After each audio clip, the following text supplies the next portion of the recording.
بسم الله الرحمن الرحيم نحمده ونسلم على رسوله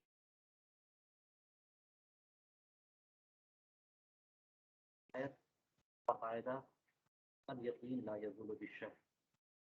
اس کے تحت ایک ذیلی قاعدہ ہے، اس کا بیان جاری ہے. وہ قاعدہ یہ ہے الاصل وافق الحادث الى اقرب. اصل یہ ہے کہ کوئی نئی بات ہو جائے، حادث ہو موجود کے وجود اور اس کو اقرب اوقات کی طرف منسوخ آپ بیان فرمائی.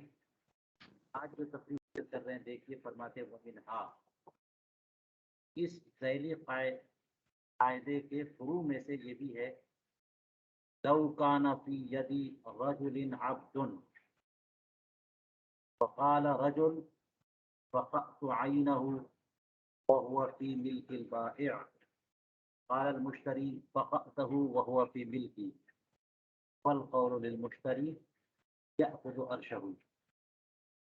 اب آپ دیکھیے کہ کسی نے کی آنکھ پھوڑ دی، تو جب آنکھ پھوڑ دی تو قصاص ہے،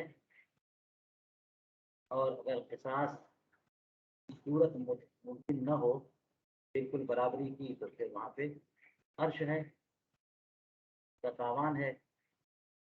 اس کا ذکر جو ہے حضوری کے قصاص کے بیان میں گزر چکا ہے، قصاص اور دیات کے بیان میں. تو معاملہ یہ ہے کہ ایک بندے نے ایک غلام کی آنکھ پھوڑ دی. اب اس کا عرش تو اسے دینا پڑے گا، لیکن بات یہ ہے، یہاں پہ دیکھیے گا لو کانا فی ید رجل عبد فقال رجل، یہ نکرے کے بعد نکرا، یہ پہلے نکرے کا مغایر ہوتا ہے. نکرے کے بعد نکرا یہ پہلے کا عین ہوتا ہے، لیکن آپ نے یہ پڑھا ہوگا بلاغت کی کتابوں میں،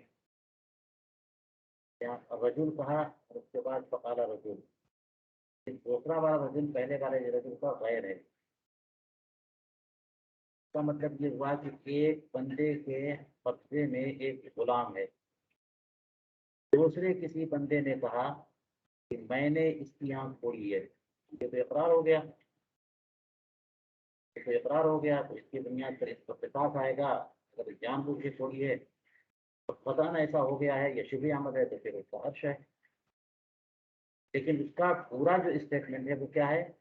فقأت عینہ وہو فی ملک البائع، میں نے اس کی آنکھ پھوڑی ہے اس حال میں یہ غلام بیچنے والے کی ملکیت میں تھا، بائع کے پاس تھا. مشتری نے کہا نہیں، تم نے آنکھ پھوڑی ہے اس حال میں کہ وہ میری ملکیت میں تھا، یعنی میرے پاس آ جانے کے بعد تم نے یہ سب کارنامہ جان دیا. تو اس سے فرق کیا پڑے گا؟ اس سے فرق یہ پڑے گا کہ اگر بائع کے پاس غلام موجود تھا تبھی اس نے اس کی آنکھ پھوڑ دی تھی، تو وہ عیبی غلام تھا، تو عیبی غلام خریدا اس نے، تو اس کو مشتری کو تو کچھ نہیں ملے گا کیونکہ عیب پر وہ راضی ہوا. لیکن اگر اس کی ملکیت میں آنے کے بعد اس نے آنکھ پھوڑی ہے تو پھر وہ عرش کا مستحق ہوگا مشتری. یہاں پہ فرماتے ہیں فل قول المشتری، بات مشتری کی مانی جائے گی، لہٰذا مشتری اس کا عرش لے گا، بائع کو اس کا عرش نہیں ملے گا، مشتری کو عرش ملے گا. بائع کی بات، اس بندے کی بات مان لی جائے تو پھر کیس ہی ختم ہو جائے گا، یا تو اسے عرش دینا ہی نہیں ہے، اور یا پھر عرش اگر دینا ہے تو مشتری کو نہیں دینا بلکہ بائع کو دینا ہے. اس لیے یہ مسئلہ بیان فرمایا، اور یہ بھی اسی کے قبیل پہ اسی کی فرع ہے کہ وہ بندہ کہہ رہا ہے کہ میں نے پہلے اس کی آنکھ پھوڑ دی تھی جبکہ بائع کے پاس تھا، مشتری کہہ رہا نہیں میرے پاس آنے کے بعد تم نے آنکھ پھوڑی ہے. تو اقرب اوقات کی طرف اضافت ہوئی کہ نہیں؟ مشتری کے پاس آنے کے بعد تم نے آنکھ پھوڑی ہے، کس کی بات مانی جا رہی ہے؟ کیوں؟ اس لیے کہ کسی بھی حادثے کو اقرب اوقات کی طرف منسوخ کرنا چاہیے، اور اقرب اوقات یہی ہے کہ وہ غلام بائع کی ملکیت سے نکل چکا، مشتری کی ملکیت میں آ چکا، تب جا کے اس کی آنکھ کے تعلق سے یہ حادثہ ہوا ہے۔ ومنہا، ایک اور فرع دیکھ لیں، ادعت ان زوجہا ابانہا فی المرض فصار فارا فترث وقالت الورثة ابانہا فی صحته فلا ترث كان القول قولها فترث۔ مسئلہ یہ ہے کہ خاتون نے دعویٰ کیا کہ اس کے خاوند نے اسے طلاق بائنہ دے دی ہے حالت مرد وفات میں، اس طور پر وہ تو فار بالطلاق ہو گیا۔ فار یہاں چوہے کے معنی میں نہیں ہے، بلکہ فرہ یا فرو کا اس میں فاعل ہے۔ تو یہ فار عن المیراث، فار عن المیراث کا مطلب یہ ہوتا ہے کہ بندہ اگر مرد وفات میں ہے تو اس حالت میں اس کے تصرفات کالعدم ہو جاتے ہیں، اس کے بہت سارے تصرفات مرد وفات کے دوران کے کالعدم ہو جاتے ہیں، نہیں مانے جاتے۔ اس لیے کسی نے حالت مرد وفات میں اپنا مال ہبا کر دیا، ہبا صحیح نہیں ہے، بیوی کو طلاق دے دی اور طلاق دے کر کے اس کو نکاح سے بالکل خارج کر دیا کہ میرے مرنے کے بعد کہ میری بیوی کی حیثیت سے اس کو وراثت نہ ملے، یہ بالکل صحیح نہیں ہے، اس کو وراثت ملے گی۔ یہ ہے مسئلہ فار بالطلاق۔ کوئی بھی کسی، آپ نے علم المیراث میں پڑھا ہوگا، جب بھی کوئی کسی کو محروم کرنا چاہے تو محروم نہیں کر سکتا، یا پھر یہ کہ کوئی کسی کی وراثت جلدی حاصل کرنا چاہے تو اسے وہ وارث نہیں ہو سکتا۔ جیسے اپنے باپ کو کا مرڈر کر دیا کہ جلدی مرے تو پھر مجھے وراثت ملے، تو قاتل کو محروم کر دیا جاتا ہے۔ تو اسی طرح سے شوہر اور بیوی میں اختلاف تھا، اور ایسا شدید اختلاف کہ مرد وفات میں بھی شوہر بھول نہ سکا اس کی دشمنی، اور مرد وفات میں جب تک زندگی تھی اس کو طلاق نہ دے سکے، کھٹاتا رہے، کام لیتا رہے، اور مرتے مرتے اسے طلاق دے دی کہ میرے مرنے کے بعد اسے وراثت ترکہ نہ ملے، تو یہ فار بالطلاق ہو جائے گا۔ اور فار بالطلاق کو شریعت جو ہے مجرم قرار دیتی ہے، اس کی ساری پلاننگ پر پانی پھیر دیتی ہے شریعت، اور اس کو وراثت دی جاتی ہے، زوجہ کو وراثت دی جاتی ہے۔ اس لیے معاملہ یہ ہے کہ شوہر نے، یعنی خاتون نے یہ دعویٰ کیا کہ اس کے شوہر نے اسے حالت مرد میں طلاق بائنہ دی ہے، لہٰذا وہ تو فار بالطلاق ہو گیا، اور فار بالطلاق کا مسئلہ سب کو معلوم ہے کہ یہ نہیں چلتا۔ وارث ہو تو بیوی وارث ہوتی ہے، اور وارثین کہہ رہے ہیں یہ ایسا نہیں ہے، بلکہ ہمارے والد نے یا ہمارے مورث نے اپنی اہلیہ کو حالت صحت میں طلاق دی ہے، طلاق بائنہ، لہذا وہ الگ ہو چکی، لہذا وہ وارث نہیں ہوں گی، فلا ترث ہو۔ اب بات کس کی مانی جائے گی؟ کان القول قولها، بات عورت کی مانی جائے گی، فترث ہو تو وارث ہوگی۔ بات وہی ہے اسی اصل کی، کوئی حادثہ ہو تو اسے اقرب اوقات کی طرف منسوخ کیا جائے۔ وارثین کہہ رہے ہیں کہ پہلے طلاق دی ہے ایام صحت میں، اور عورت کہہ رہی ہے کہ بیماری کے ایام میں طلاق دی ہے، تو اقرب اوقات تو بیماری کے ایام ہوئے، صحت کے ایام تو پہلے تھے، اس لیے عورت کی بات مان کر کے شوہر کو فار بالطلاق قرار دے کر کے بیوی کو جو ہے تو وارث قرار دیا جائے گا اور اسے ترکہ ملے گا۔ یہ بھی ایک اور فرق اصل پر کہتے ہیں وخرج عن هذا الاصل مسألة القنز من مسائل شتى من القضاء۔ یہ تو اس اصل کے تحت فروع ہے نا، اب مستثنیات سن لیجیے۔ مستثنیات یعنی کچھ ایسے مسائل جو اس اصل کے تحت نہیں آتے، اس سے خارج ہیں۔ کنز الدقائق کا یہ مسئلہ جو کتاب القضاء کے مسائل شتہ کا حصہ ہے، وہ مسئلہ کیا ہے؟ وَإِن مَاتَ ذِمِّيٌّ فَقَالَتْ زَوْجَتُهُ اسلمت بعد موته وقالت الورثة اسلمت قبل موته فالقول لهم. جی، کنز الدقائق کا یہ جزیہ یہ ہے کہ ایک ذمہ مر گیا،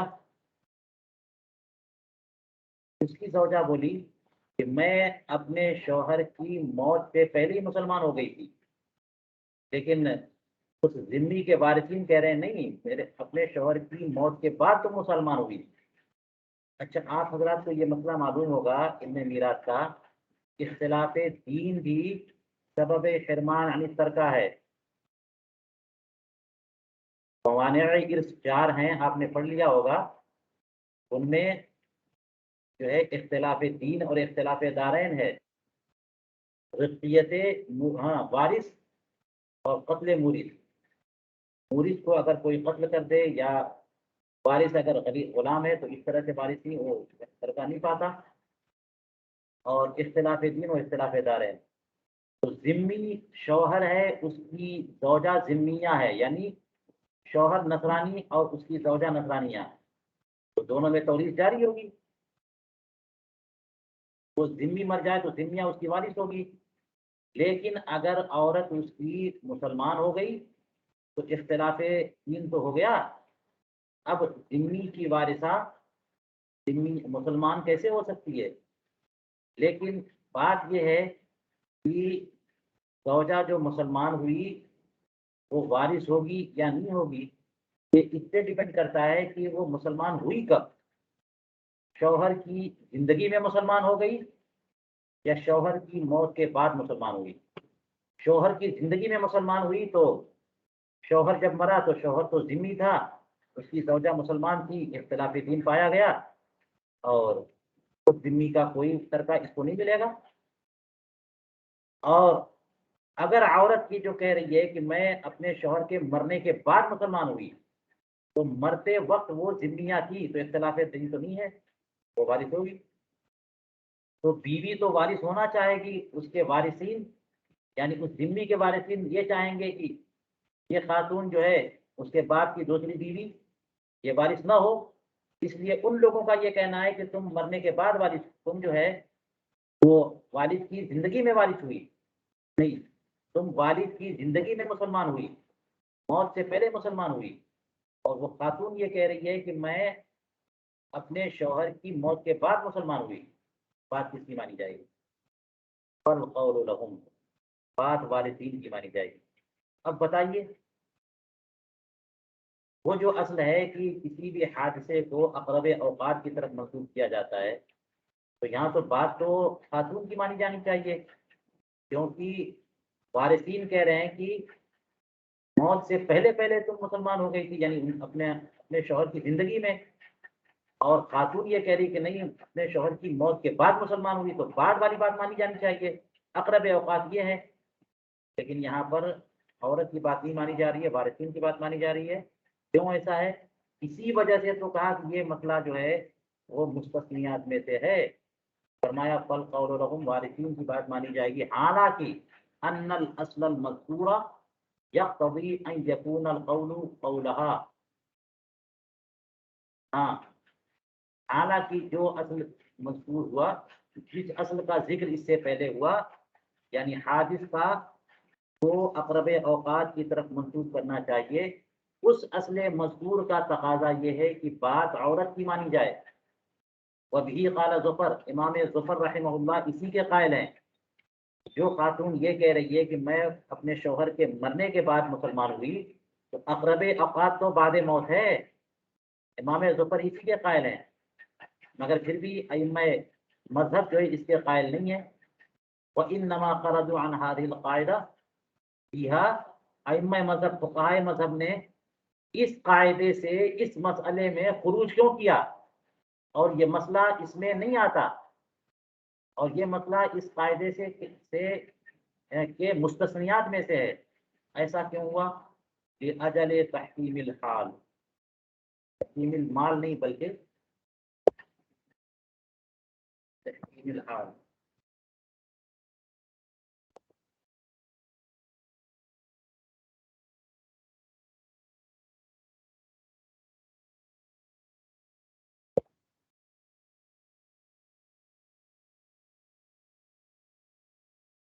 یعنی کہنا یہ ہے کہ یہاں ایک اور اصل سامنے آ گئی، اس کی بنیاد پر اس اصل کو یہاں پر اپلائی نہیں کیا بلکہ دوسرے اصل کو نافذ کر کے اس کو دوسری اصل میں داخل کر دیا اور فرما دیا کہ بات وارثین کی مانی جائے گی۔ وہ کیا ہے؟ یہ ہے کہ تحکیم الحال وهو ان سبب الحرمان ثابت فی الحال فیسقط فیما مضی۔ حال کو حاکم بنانا، آپ نے یہ بات پڑھی ہوگی کہ قبضہ دلیل ملک ہے، جب کوئی دلیل نہ ہو، یہی چیز دنیا میں بھی چلتی رہتی ہے، دستاویز کسی کے پاس نہیں ہے تو پراپرٹی جس کے ہاتھ میں ہے وہی مالک ہے، ورنہ آپ بینہ اور دستاویز سے ثابت کریے، کوئی ثبوت کوئی کاغذ کچھ بھی نہیں ہے تو قبضہ دلیل ملک ہے۔ تو جو موجودہ پوزیشن ہوتی ہے اسی کو حاکم بنا دیا جاتا ہے، اسی کی بنیاد پر یہ فیصلہ ہوتا ہے کہ سابقہ پوزیشن بھی ایسی ہی ہوگی۔ اگر کوئی دلیل اور کوئی دستاویز اور کوئی حجت اور کوئی بینہ نہیں ہے تو آپ کچھ ہے تو پھر لائیے پیپر۔ تو تحکیم حال کا مطلب کیا ہوتا ہے؟ جو حالیہ پوزیشن ہے اسی کی بنیاد پر فیصلہ ہو۔ تحکیم الحال کا معنی جو موجودہ پوزیشن ہے وہ فیصلہ کن ہے، آگے پیچھے کا کچھ پتہ نہیں تو موجودہ پوزیشن کی بنیاد پر آگے پیچھے کا پتہ لگا لیجیے آپ۔ وہ کیا ہے؟ ان سبب الحرمان ثابت فی الحال، سبب حرمان تو فی الحال ثابت ہے نا، تو ماضی میں بھی ثابت مان لیجیے اس کو۔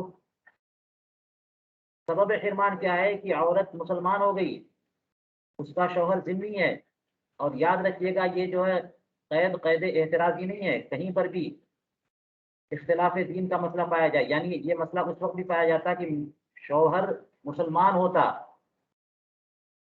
اور اس کی بیوی مسلمان ہوتی ہے، بعد میں ذمیہ ہو گئی، نصرانیہ ہو گئی، یا پھر یہ کہ شوہر مسلمان ہے اور اس کی بیوی ذمیہ نصرانیہ ہے، صاحب اہل کتاب میں سے، تب بھی اس کی صورت پر غور کیا جا سکتا ہے۔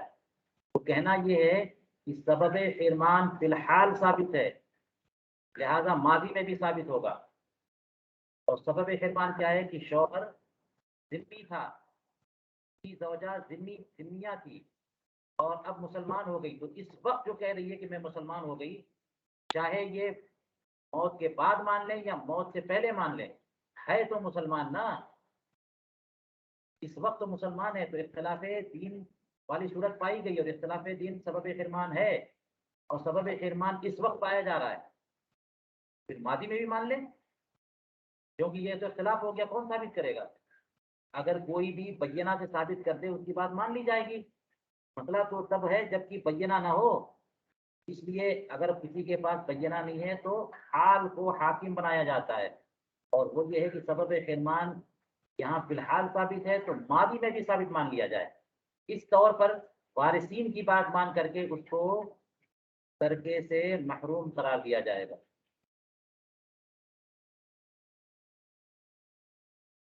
یہ وہ تشریح ہے جو میں اس مقام پر سمجھ سکا۔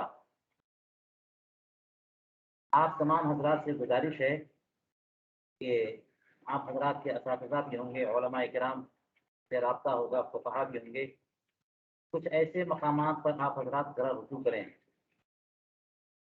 اور یہ جو وجہ بتائی ہے یہاں پہ لأجل تحکیم الحال، اس کی توضیح اور تشریح کچھ اور واضح ہو سکے تو معلوم کریں اور کل یا پرسوں درس میں شیئر کریں۔ حضور حموی میں جو بیان ہوا ہے وہ آپ فرما دیں۔ حموی میں جو بیان ہوا اس کی طرف اشارہ، اس کی توضیح نہیں کی سکا، کیونکہ وقال المشائخ سبب الحرمان ثابت فی الحال فیسقط فیما مضى تحکیما للحال۔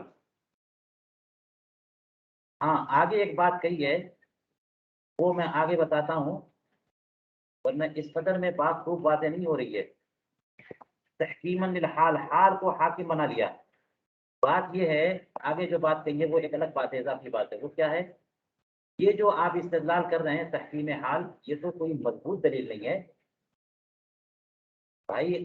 جب اختلاف ہوتا ہے کوئی دستاویز نہ پیش کر سکے، گواہی نہ پیش کر سکے، تو قبضہ دلیل ملک مانتے ہیں، یہ بات تو معلوم ہے سب کو، لیکن قبضہ دلیل ملک ہونا یہ کوئی بہت مضبوط دلیل ہے، یہ تو کام چلاؤ دلیل ہے نا کہ کوئی صورت سمجھ میں نہیں آ رہی ہے تو چلو جس کے پاس ہے اسی کو مان لو. آپ کو بات سمجھ میں آ رہی ہے؟ جی حضور. قبضہ دلیل ملک ہونا یہ کوئی بہت اسٹرانگ دلیل ہے؟ حضور نہیں. مضبوط بات تو نہیں ہے، لیکن یہ تو کام چلاؤ ہے کہ کوئی صورت نہیں بن پا رہی تو کیا کریں آپ ہی پیپر لے کے آؤ، آپ ہی گواہی لے کے آؤ، آپ کی پراپرٹی ہو جائے گی. مسئلہ تو یہ ہے کہ پیپر آپ کے پاس بھی نہیں ہے، کوئی بینہ نہیں ہے، تو پھر کیا قبضہ دلیل ملک نہ مانے تو کیا مانے؟ حال کو حاکم نہ مانے تو کیا مانے؟ کوئی صورت نہیں ہے. اس لیے تحکیم حال والی صورت کوئی مضبوط بات نہیں ہے، ایک چھوٹی سی ہلکی پھلکی دلیل ہے. اور جو ہلکی پھلکی دلیل ہوتی ہے وہ استحقاق ثابت نہیں کرتی، وہ صرف صالح دفع ہوتی ہے. کیا کہہ رہے ہیں؟ وهذا ظاہر يعتبر للدفع ولا يصلح للاستحقاق. اس سے بندہ جو ہے وارث ہو جائے گا، اس کے مال کا کوئی اور تیسرا بندہ وارث نہیں ہو سکتا. دفع کی صلاحیت تو ہے، استحقاق کی صلاحیت نہیں ہے. آپ نے مفقود الخبر والے مسئلے میں حضوری میں بات آئی تھی نا، مفقود الخبر والے مسئلے میں آپ نے پڑھ لیا تھا جو بندہ مفقود الخبر ہو گیا وہ میت مانا جائے، لیکن اس کی موت یقینی تو نہیں ہے. تو وہاں پہ کہا تھا کہ اس کے مال کا کوئی دوسرا جو وارثین ہے وہ وارث ہوں گے نہیں، اور یہ خود کسی اور کے مال کا وارث ہوگا نہیں. وہاں یہ بتایا تھا مفقود میں. وجہ کیا ہے کہ اس کی موت صرف اس لیے مان رہے ہیں آپ کیونکہ اس کی کوئی خبر نہیں ہے، اس کی موت بینہ سے ثابت تو نہیں ہے. تو یہ جو باتیں ہلکی پھلکی دلیلوں سے ثابت ہوتی ہیں اور مجبوری کی بنیاد پہ مانی جاتی ہیں، اس میں دفع کی صلاحیت تو ہوتی ہے، استحقاق کی صلاحیت نہیں ہوتی. اس وجہ سے یہاں پر تحکیم حال والا مسئلہ اپلائی کیا اور فرما دیا کہ جو وارثین کہہ رہے ہیں ان کی بات مان لی جائے گی، عورت جو کہہ رہی ہے اس کی بات نہیں مانی جائے گی.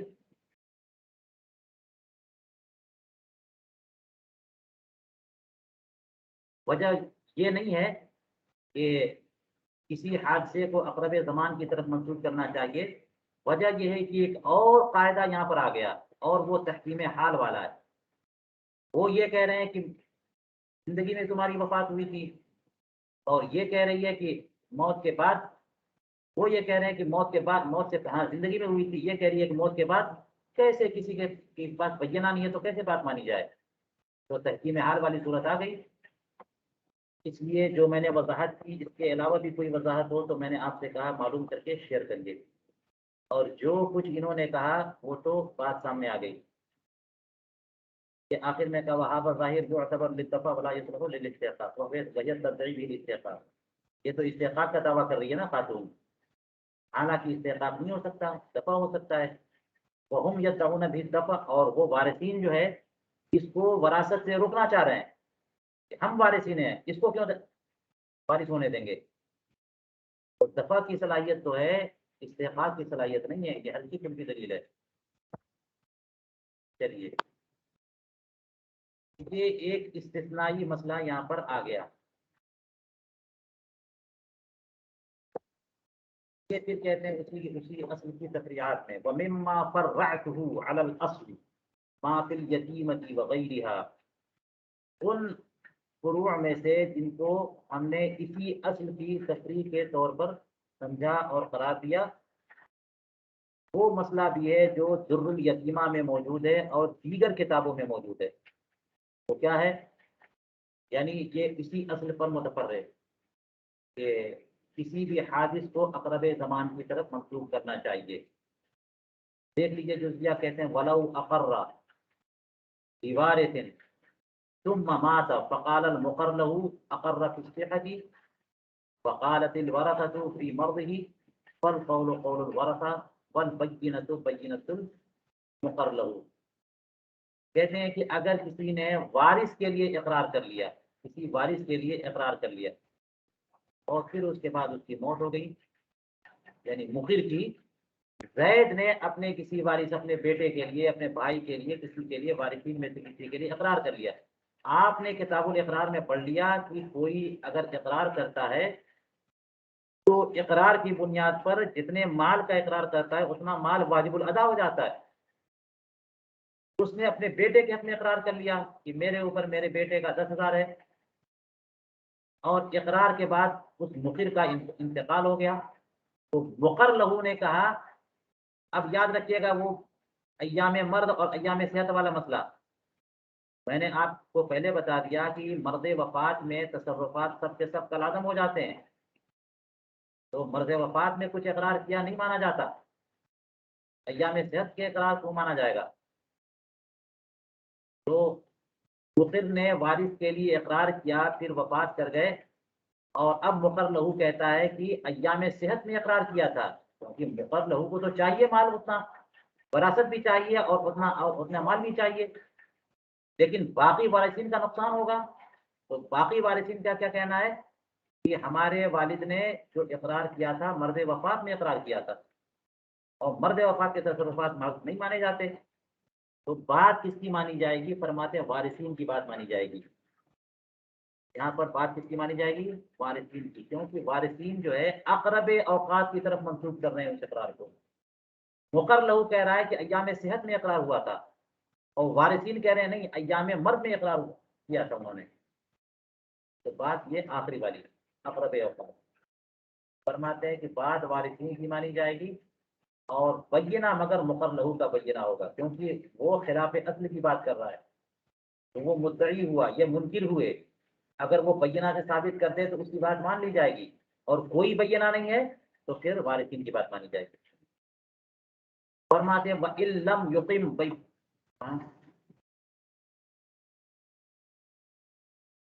وَإِن لَّمْ يَقُمْ بِبَيِّنَتِهِ وَأَرَادَ اسْتِخْلَافَهُمْ فَلَهُ ذَلِكَ. اگر مقر لہو اپنا بینہ قائم نہ کر سکا اور وارثین سے حلف لینا چاہتا ہے تو اسے حق ہے کہ وارثین سے حلف لے، کیونکہ وہ منکر تو ہیں. والیمین علی من انکر، رسول کریم علیہ السلام کا ارشاد ہے. تو مقر لہو بینہ قائم کر سکے فبہا، اور نہیں قائم کر سکے تو ان سے قسم لینا چاہے، نہ لینا چاہے تو جو بھی اصل کے اعتبار سے یہ مال انہیں کی طرف گیا انہیں کی بات مانی جائے گی، اور اگر لینا چاہے تو اسے حق ہے کہ ان سے حلف لے سکتا ہے. وَمِمَّا فَرَّعْتُهُ عَلَى هَذَا الْأَصْلِ. ایک اور تفریح دیکھ لیجئے اسی اصل پہ کہ حادث کو اقرب اوقات کی طرف منسوب کیا جاتا ہے. قولہم، فقہائے کرام کا یہ ارشاد، لو مات مسلم فتحتہ نصرانیۃ فجاءت مسلمة بعد موته وقالت اسلمت قبل موته وقالت الورثة اسلمت بعد موته فالقول لهم. یہ کیا مسئلہ ہے کہ ایک مسلمان انتقال کر گیا، اس کے نکاح میں ایک نصرانیہ تھی، اور اپنے شوہر مسلمان شوہر کے انتقال کے بعد وہ مسلمان ہو گئی.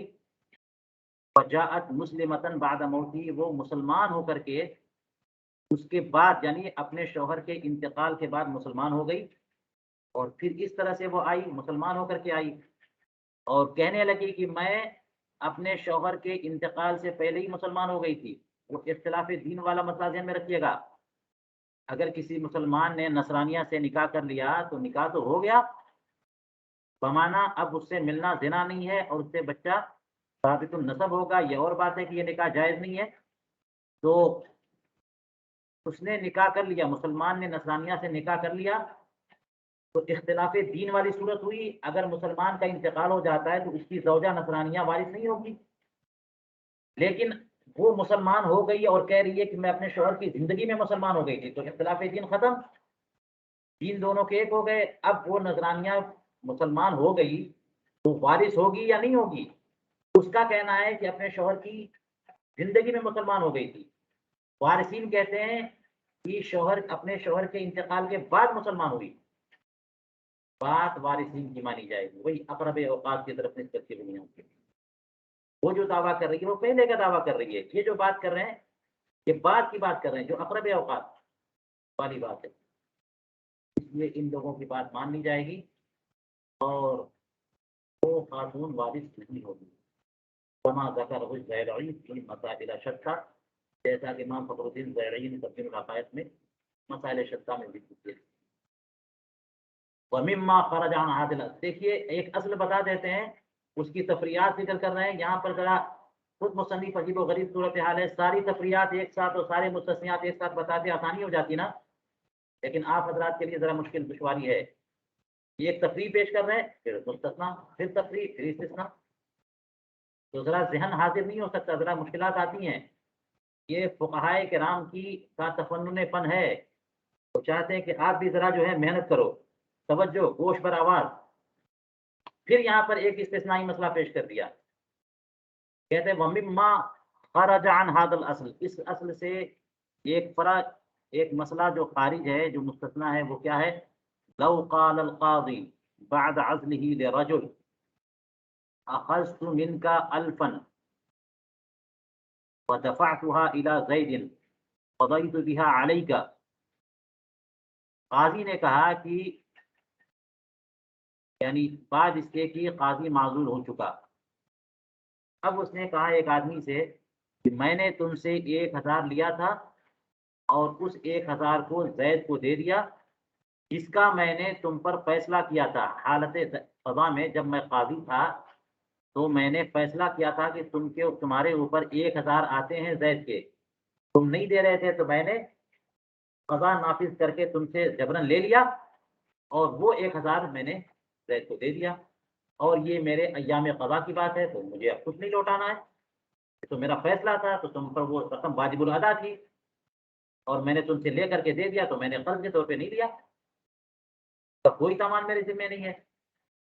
وہ بندہ کہتا ہے اخذتها ظلما بعد العزل، وہ جو 1000 لینے کی آپ بات کر رہے ہیں، اصل میں آپ معذور ہونے کے بعد آپ نے اسے مجھ سے لیا ہے اور بطور ظلم لیا ہے، کوئی فیصلہ نہیں ہوا تھا، کوئی اس کی ضرورت نہیں تھی،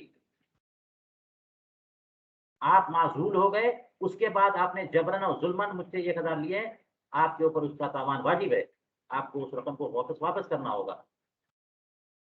بات کس کو مانی جائے گی؟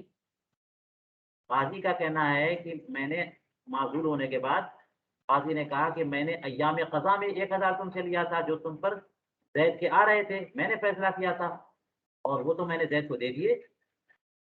وہ بندہ کہہ رہا ہے نہیں، معذور ہونے کے بعد ظلمن آپ نے لیا تھا، آپ کو دینا پڑے گا. بس صحیح ان القول للقاضی، تو صحیح یہ ہے کہ قاضی کی بات مانی جائے گی. وہاں ان الفعل حادث، حالانکہ فعل حادث ہے، اور وہ بندہ جو کہہ رہا ہے معذور ہونے کے بعد لیا تھا، تو اقرب اوقات والا قاعدہ چلے تو یہاں تو اس بندے کی بات مانی جانی چاہیے، کیونکہ وہ تو یہ کہہ رہا ہے کہ نہیں ایام قضا میں نہیں بلکہ معذور ہونے کے بعد لیا آپ نے، مگر اقرب اوقات کی طرف منسوخ نہیں کر رہے ہیں، اس لیے یہ مسئلہ بھی اس قاعدے کے مستثنیات میں گیا. یہاں بات قاضی کی مانی جا رہی ہے، اور سنیے گا بات یہاں پہ قاضی کی کیوں مانی جا رہی ہے، اس لیے کہ ایک اور اصل ہے جو یہاں پر طاری ہے، جس سے تعارض ہو گیا یہاں پہ، اور وہ اصل وہ ہے جس کو اس سے پہلے بیان کیا. وہ کیا ہے؟ الاصل العدم. اسی لیے کہا کہ تمام اشیاء میں اصل عدم ہے، تو جن مسائل میں تاوان ذمے میں آتا ہے اس میں بھی عدم تاوان، عدم زمان اصل ہے، زمان کا واجب نہ ہونا اصل ہے. تو جو بات یہ بندہ بول رہا ہے کہ آپ نے معذور ہونے کے بعد لیا، اس کا تقاضا یہ ہے کہ اگر وہ مال مستہلک ہو گیا تو آپ جو ہے مجھے تاوان دیجیے، تاوان آپ کے اوپر آیا. اور قاضی نے جو بات کہی ہے کہ میں نے تو ایام قضا میں قانوناً تم سے لیا تھا جو زید کے تمہارے اوپر آتے تھے، تو جو بات قاضی کہہ رہا ہے اس میں تاوان اس کے ذمہ نہیں آتا، اور اصل عدم زمان ہے، تو اس اصل کو فیصل مان کر کے اس کی بنیاد پر قاضی کی بات مان لی جائے گی، اس بندے کی بات نہیں مانی جائے گی. تو یہ استثنائی مسائل میں سے ایک مسئلہ ہو گیا.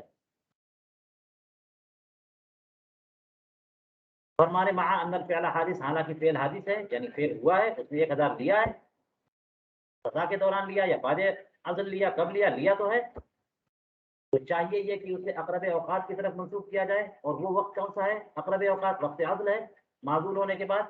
اور یہی قول بعض فقہا کا ہے، اسی کو امام سرخسی نے مختار قرار دیا لیکن فرماتے ہیں کہ معتمد پہلا والا قول ہے کہ قاضی کی بات مانی جائے گی. کیوں؟ لأن القاضی اسندہ الى حالت منافیت للضمان، اس لیے کہ قاضی نے اس واقعے کو اس حالت کی طرف منسوب کیا ہے جو ضمان کے منافی ہے، اور جو حالت ضمان کے منافی ہوگی وہی حالت تو اصل ہے. تو قاضی جو ہے نا اصل کا قائل ہوا، اور جب بینہ پیش نہ کر سکے کوئی تو پھر اصل کی طرف لوٹتے ہیں، منکر کی بات مانی جاتی ہے.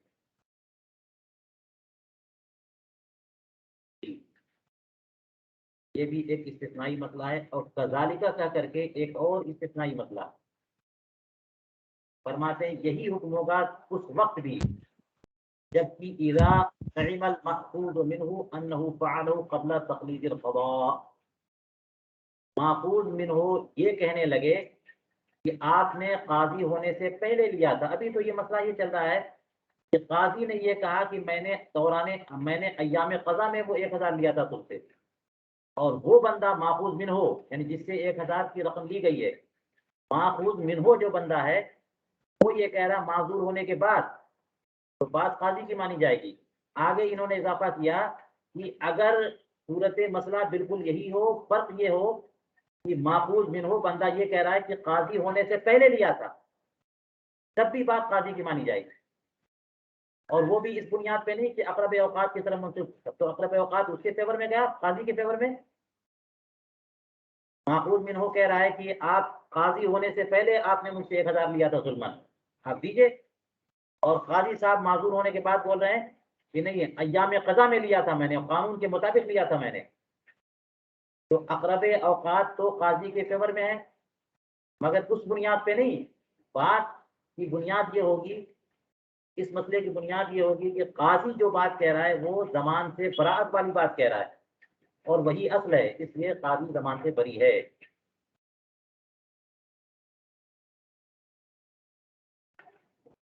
وخرج ایضا عنہ، اور اس اصل سے ایک اور مسئلہ ہے جو خارج ہے.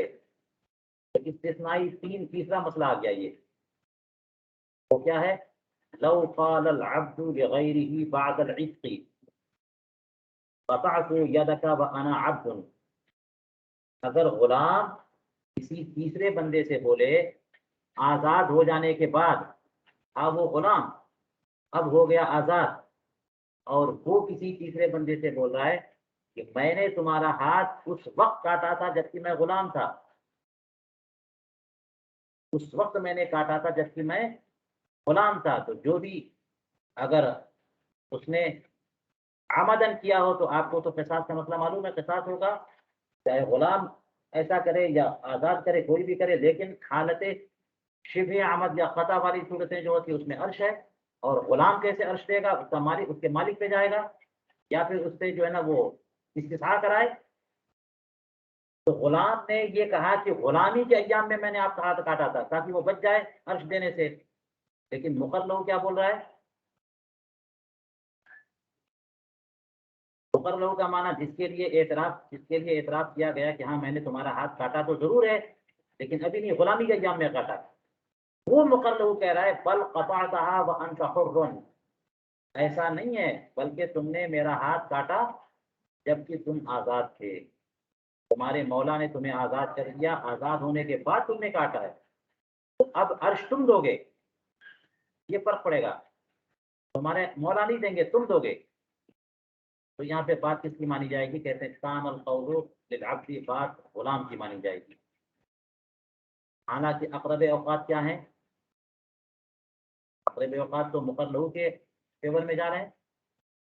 وہ کہہ رہا ہے کہ تم آزاد ہونے کے بعد تم نے میرا ہاتھ کاٹا ہے، اور یہ بات کی بات ہے، مگر پہلے کی بات مانی جا رہی ہے. غلام یہ کہہ رہا ہے کہ غلامی کے ایام میں نے کاٹا تھا، اور اس کی بات مانی جا رہی ہے تاکہ وہ زمان سے اور عرش سے بری ہو، اور وہی اصل ہے. کہتے ہیں وَقَذَا لَوْ قَالَ الْمَوْلَى لِعَبْدِهِ، یوں ہی اگر مولا نے اپنے غلام سے کہا وَقَدْ أَعْتَقَهُ، آزاد کر دینے کے بعد، واو حالیہ، مولا نے اپنے غلام سے درا حالے کی اس غلام کو آزاد کر چکا، یعنی معتق. مولا نے اپنے معتق کو کہا اخذت منک غلۃ کل شہر خمسۃ دراہم وانت عبد، میں نے تم سے ہر مہینے کی کمائی 5 درہم لیا ہے، درا حالے کہ تم غلام تھے۔ غلامی کے ایام کی بات ہے، وہ تو 5 درہم میں نے ہر روز کی کمائی تم کو مزدوری پہ لگایا، تم کو معزون بنایا کہ جاؤ کام کرو، یا تم کو مزدوری پہ لگایا تو ساری اجرت تو مجھے ملے گی۔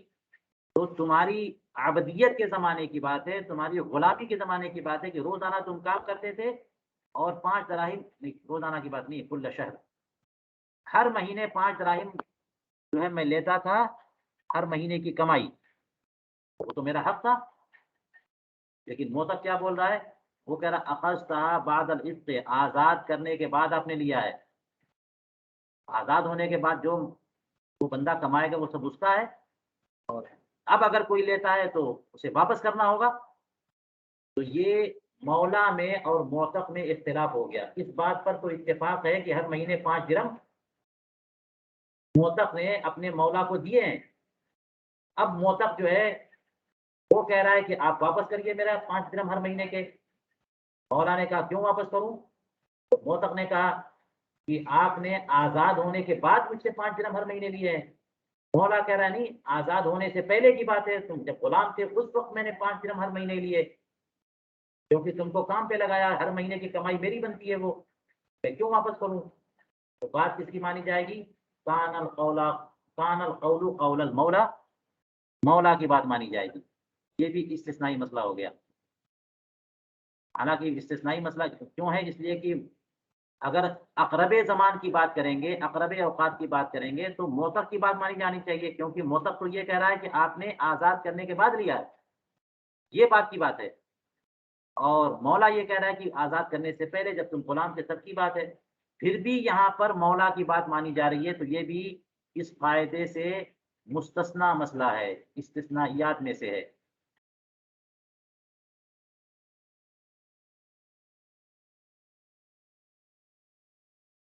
اور یہاں پہ آپ کیا کہیے گا؟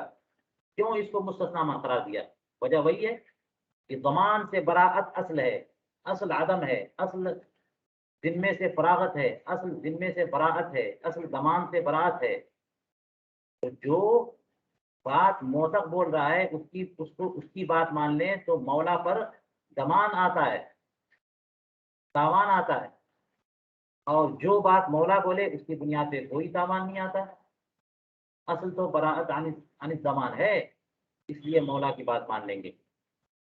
وقتل وکیل بالبیع، یہ اور ایک اور مسئلہ ہو گیا، گویا کہ چوتھا استثنائی مسئلہ۔ وکیل بالبیع کا بھی یہی حکم ہے۔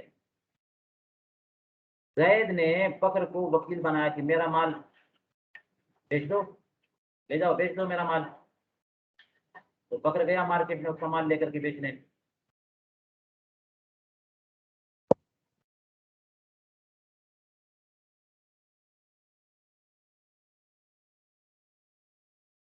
اذا قال بعت وسلمت قبل العصر، اچھا وہ بکر تو لے کے گیا مال بیچنے کے لیے، بیچ بھی دیا مال، جو ہے نا وہ مشتری کو دے بھی دیا، سب کام ختم ہو گیا، اور اس کے بعد لا کر کے پیسہ جو ہے نا موکل کو دے دیا۔ لیکن اس دوران ہوا یہ کہ موکل نے وکیل کو معذور کر دیا۔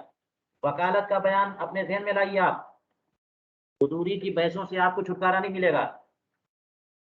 اس لیے گزارش کرتا ہوں کہ جو کہتے ہیں حضوری کی جو کتابیں آپ پڑھتے جا رہے ہیں اعادہ بھی کر لیں، اس کے اہم مسائل ذہن میں لائیں۔ تو وکالت کے بیان میں آپ نے پڑھ لیا ہوگا کہ موکل وکیل کو وکیل بناتا ہے، معذور کر دے، تو عزل کا نفاذ کب ہوگا؟ جب وکیل کو خبر مل جائے۔ آج موکل نے وکیل کو معذور کر دیا اور وکیل کو ابھی خبر نہیں ملی ہے، وکیل نے آج جتنی بھی خریداری کر لی سب کے سب موکل کے ذمہ جائے گی۔ وہ نہیں کہہ سکتا کہ میں نے تم کو معذور کر دیا تھا، اس کے بعد تم نے کیوں خریدا؟ وکیل کہہ سکتا ہے کہ مجھے خبر نہیں تھی۔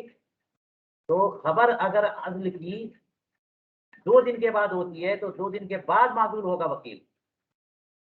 تو جس وقت موکل نے وکیل کو معذور کر دیا اس وقت سے لے کر کے وہ خبر عزل وکیل تک پہنچنے میں 2 دن لگ گئے، اس دوران جتنے بھی تصرفات وکیل کرے گا سارے کے سارے تصرفات موکل کے ذمے ہوں گے. جی تو وکیل بالبے اس نے کہا کہ میں نے تو بیچ دیا وسلم تو، اور وہ آپ کا مال مبی جو تھا وہ مشتری کو دے بھی دیا، اور یہ سب معاملہ جو ہے نا بیچنا اور سپرد کرنا یہ سب آپ کے عزل کرنے سے پہلے کی بات ہے، تو میری کوئی ذمہ داری نہیں ہے. موکل کہہ رہا ہے کہ جو تم نے بیچا اور سپرد کیا وہ سب عدل کے بعد کیا ہے تم نے، میں تمہیں معذور کر چکا، اس کے بعد تم نے تصرفات کیے ہیں اور مال جو ہے وہ مشتری کو دے دیا، تم کون ہوتے ہو میرا مال بیچنے والے؟ تو یہاں پر بات کس کی مانی جائے گی؟ کان القول للوکیل، بات وکیل کی مانی جائے گی.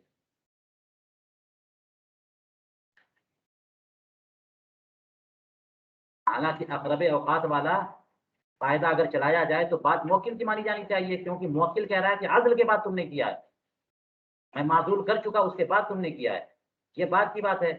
اور وکیل کہہ رہا ہے نہیں، معذور کرنے سے پہلے کی بات ہے، تو پہلے والی بات مانی جا رہی ہے. وجہ وہی ہے کہ اصل براءت عن الضمان ہے، اگر عزل کے بعد والی بات مان لی جائے تو وکیل کے ذمے ساری چیزیں آ جائیں گی کہ تم ذمہ دار ہو، لاؤ تم میرا مال، تاوان اسے دینا پڑے گا، اور اصل تاوان سے براءت ہے، اس لیے وکیل کی بات مانی جائے گی، موکل کی بات نہیں مانی جائے گی. فرماتے ہیں ان کان البیع مستحلقا، یہ وکیل کی جو بات مانی جائے گی کب؟ جبکہ مبی مستحلق ہو چکا، جو مال دیا تھا انڈا ہے، دودھ ہے، کھانے کی چیزیں، پھل فروٹ ہے، وہ بیچ دیا، وکیل کے کہنے پر وکیل نے بیچ دیا، اور اب جا کر کے کہہ رہا ہے کہ میں نے تو تمہیں معذور کر دیا تھا، وہ دودھ اور انڈا اور یہ سب چیزیں کیوں بیچ دی تم نے، اور جس کو بیچا تھا وہ تو کھانا پینا ہضم ختم. اب کیا ہوگا؟ تو مبی مستحلق ہو چکا، مبی کے مستحلق ہو جانے کے بعد بات وکیل کی مانی جائے گی، لیکن اگر مبی مستحلق نہیں ہے بلکہ ابھی بھی باقی ہے تو بات موکل کی بات مانی جائے گی. وَإِن كَانَ قَائِمًا، اور اگر مبی موجود ہے تو فالقول قول المؤکل، بات مؤکل کی مانی جائے گی، کیونکہ مؤکل وہ جو ہے وہ یہ بات کہہ رہا ہے کہ مال میرا ہے. اصل یہ ہے کہ مال مالک کی ملکیت سے خارج نہ ہو، اصل کیا ہے کہ کوئی مال کسی کی ملک میں ہو تو اس کی ملک میں باقی رہنا یہ اصل ہے، اس کی ملک سے خارج نہ ہو یہ اصل ہے. تو اگر مال موجود ہے تو بات وکیل کی نہیں مانی جائے گی، بات موکل کی مانی جائے گی. کیوں؟ اس لیے کہ وکیل کی بات مان لی جائے تو اس کا مطلب ہوگا کہ بھائی میں نے جو کر دیا وہ صحیح ہو گئی، اور مال آپ کی ملکیت سے نکل کر مشتری کی ملکیت میں جا چکا، اب آپ کا کوئی حق نہیں. اور وکیل موکل بول رہا ہے کہ نہیں، تم نے جو بیچا ہے میرے معذور کرنے کے بعد بیچا ہے، اس لیے مال میری ملکیت سے نہیں نکلے گا، واپس لاؤ، تو مال واپس لایا جائے گا، بات موکل کی مانی جائے گی. اس جہت سے اگر دیکھا جائے تو یہ اس اصل کی کے تحت ہے، لیکن پہلی والی صورت میں دیکھا جائے تو اصل کی سے مستثنا ہے. لیکن دونوں صورتوں کو ملا کے دیکھا جائے تو یہ اس اصل کے اندر میں یہ بات آتی نہیں ہے، یہ مسئلہ آتا نہیں ہے. یہ مسئلہ آتا ہے اس ایک اور اصل، یعنی براءت عن الذمہ والا، براءت عن الذمہ اور اصل عدم، اس قاعدے کے تحت یہ مسئلہ آتا ہے. کہتے ہیں وقضا فی مسألۃ الغلہ، غلے کے مسئلے میں بھی یہی بات ہوگی جو اوپر مسئلہ گزرا تھا کہ کمائی جو تم نے کی ہے اس سے میں نے لیا تھا. تو فرماتے ہیں غلہ کے مسئلے میں بھی یہ بات ہوگی کہ لا یصدق فی الغلۃ القائمہ، غلہ قائمہ میں اس کی بات نہیں مانی جائے گی.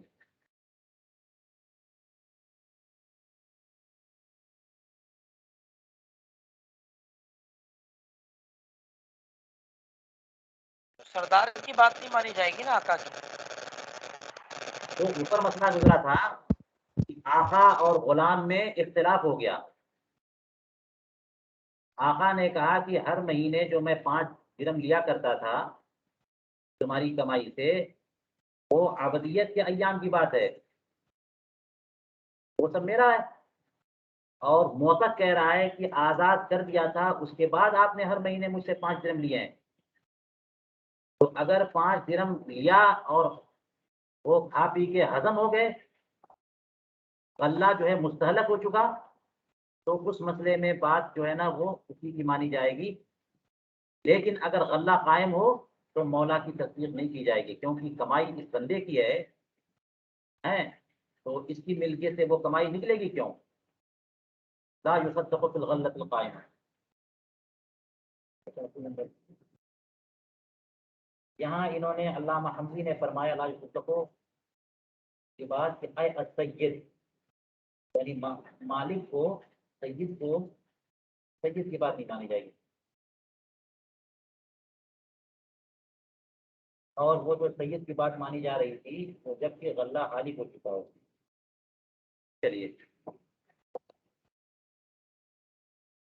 چلیے کس قدر مسائل مستثنیات میں سے آ گئے، اب پھر جا رہے ہیں موافق اصل۔ ومما، یہ آپ حضرات میں سے کسی کو نوٹس لگانے چاہیے، کون استثنائی مسئلہ ہے کون اصل کے مطابق مسئلہ ہے۔ فرماتے ومما وافق الاصل ما فی النہایہ، اور جو مسائل اس اصل کے موافق ہیں ان میں سے یہ مسئلہ بھی ہے جسے نہایہ میں ذکر کیا۔ اور اصل کیا ہے ابھی جو جاری ہے وہ یہ کہ کسی بھی حادث کو اقرب زمان کی طرف منسوب کرنا چاہیے۔ نہایہ کا مسئلہ دیکھیے، یہ اس اصل کی فرع ہے۔ لو اعتق امتا ثم قال لها قطعت يدك وانت امتی، اگر بندے نے، ایک شخص نے ایک باندی کو آزاد کر دیا اور پھر اس سے بولا کہ میں نے تمہارا ہاتھ اس وقت کاٹا جب تم میری باندی تھی۔ اچھا، اپنی باندی، ابھی آپ نے پڑھ لیا دیات کے بیان میں کہ اپنے غلام اپنی باندی کو کوئی قتل کر دے یا ان کا ہاتھ کاٹ دے تو اس میں قصاص نہیں ہے، کیونکہ یہاں پر شبہ ملک ہے۔ تو اگر کسی نے باندی کو آزاد کر دیا اور پھر بولا کہ جب تم میری باندی تھی تب میں نے تمہارا ہاتھ کاٹا تھا، اس کا مطلب میرے اوپر قصاص اور فرش وغیرہ کچھ بھی نہیں ہے۔ فقالت، وہ موثقہ بول رہی ہے کہ یہ فقالت، ہی وہ موثقہ بولی قطعتها وانا حرۃ، تم نے اسے یعنی میرا ہاتھ کاٹا تھا جبکہ میں آزاد ہو چکی تھی۔ پر قول قولها، تو بات اسی حرہ کی مانی جائے گی، موثق کی بات نہیں مانی جائے گی۔ ہو گئی نا بات اس اصل کے تحت، کیونکہ موثق تو یہ کہہ رہا ہے کہ پہلے جب تم میری باندھی تھی تب میں نے ہاتھ کاٹا تھا، اور وہ خاتون کہہ رہی ہیں کہ مجھے آزاد کرنے کے بعد تم نے ہاتھ میرا کاٹا ہے۔ ارشدو اس طور پر جو ہے نا اقرب زمان کی طرف کیونکہ منسوخ کر رہی ہے، یہ اصل یہاں کام کرے گی اور کسی کی بات مان لی جائے گی۔ وَقَدَا فِي كُلِّ شَيْءٍ أَخَذَهُ مِنْهَا عِنْدَ أَبِي حَنِيفَةَ وَأَبِي يُوسُفَ رحمہ اللہ، اسی طرح سے ہر معاملے میں، ہر مسئلے میں کہ جس میں اس موثق نے کچھ اس خاتون سے لیا ہو تو اس میں خاتون ہی کی بات مانی جائے گی کہ تم نے لیا، اور وہ چاہے گا کہ مجھے نہ دینا پڑے کہ میں نے ایام ملکیت میں لیا ہے جبکہ میں مالک تھا اس کا، اور یہ کہنا چاہے گی کہ نہیں تم نے مجھے آزاد کرنے کے بعد لیا تو واپس دو۔ تو امام ابو حنیفہ اور امام ابو یوسف رحمہ اللہ کے نزدیک ہر معاملے میں اس میں کہ موثق نے کچھ لیا ہو اس سے، کسی کی بات مانی جائے گی۔ ذکرہ قبیل شہادات، شہادات کے بیان سے پہلے فرماتے ہیں وَتَحْتَاجُ هَذِهِ الْمَسَائِلُ تَحْتَاجُ هَذِهِ الْمَسَائِلُ إِلَى نَظْرِ دَقِيقٍ لِلْفَرْقِ بَيْنَهَا، مسائل میں نظر دقیق کی ضرورت ہے تاکہ فرق معلوم کیا جا سکے۔ علامہ ابن نجیم یہاں پر اس قدر استثنائی اور اتفاقی موافق اور مخالف مسائل بیان کرنے کے بعد بتا رہے ہیں کہ آپ غور کریں، اس میں نظر دقیق کی ضرورت ہے کہ کیسے کوئی مسئلہ اس اصل کی طرف جا رہا ہے، کیسے اس اصل کے خلاف جا رہا ہے، کیا وجہ ہے، آخر کیا فرق ہے دونوں میں۔ تو اگر فرق معلوم کرنا ہو تو نظر دقیق چاہیے۔